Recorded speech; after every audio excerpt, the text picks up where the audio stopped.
kalado.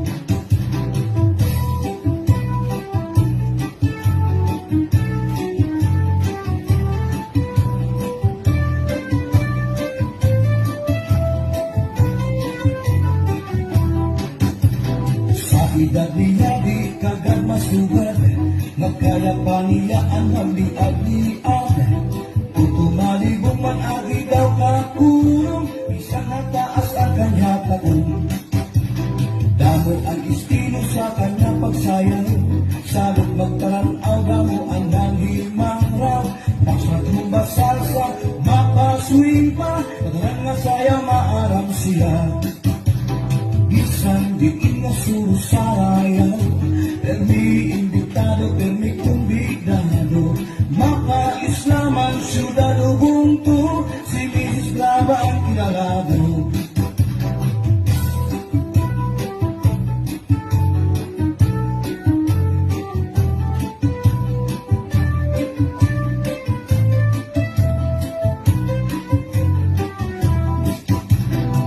Lupa-lupas di malapit na, kay hinbayaan sa di ay iya. Kay dilit maarap sumayaw si Chacha, kay ang sikini ang puros wala.